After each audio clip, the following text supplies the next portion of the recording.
coração. Transforma-me conforme a tua palavra.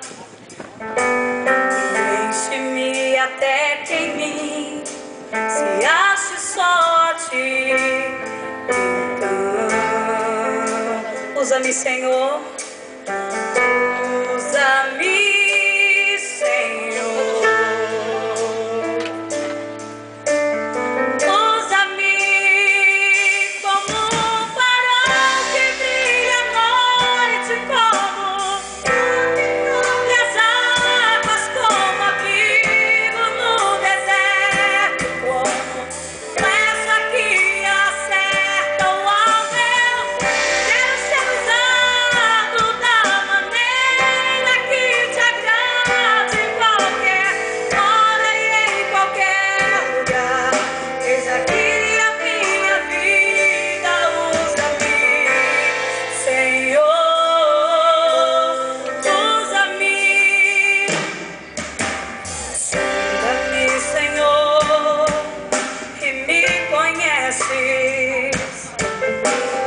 Quebranta o meu coração. Transforma-me conforme a tua palavra. Enche-me até que em mim se ache só a ti. Usa-me, Senhor.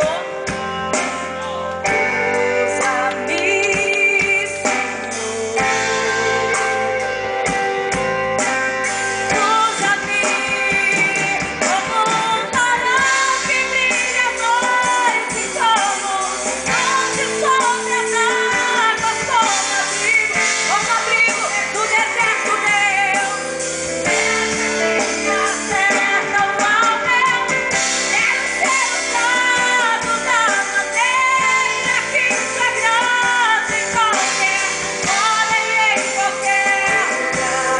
Eis aqui a minha vida, usa-me, Senhor, usa-me.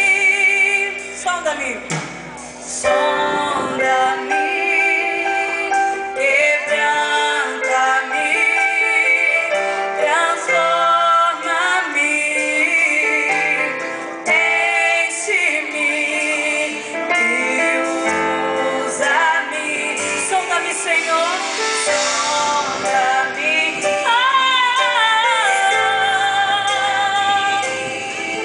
Transforma-me,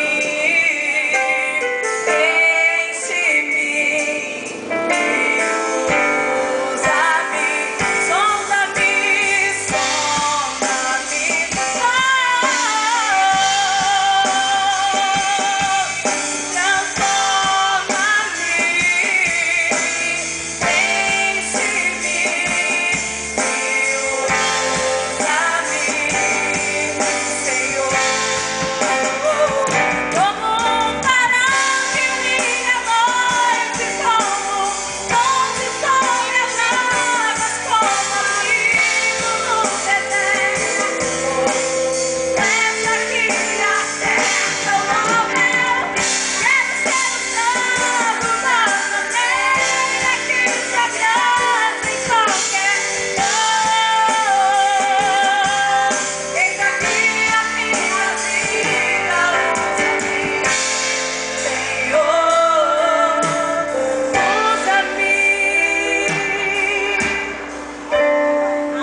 O Senhor vai tocando o teu coração, você vai resplandecendo. E quando os instrumentos adoram ao Senhor, você pegue na mão do Senhor e adore a Deus. Levante a sua mão, não perca a oportunidade de dizer a Deus o quanto Ele é importante na sua vida. E assim, como este lindo coral louva e adora a Deus, vamos voltar para como farol que brilha e exaltando o nome do Senhor. Cante comigo como farol que brilha, ou não, solta-me. Melhor como farol ou como som? Como farol?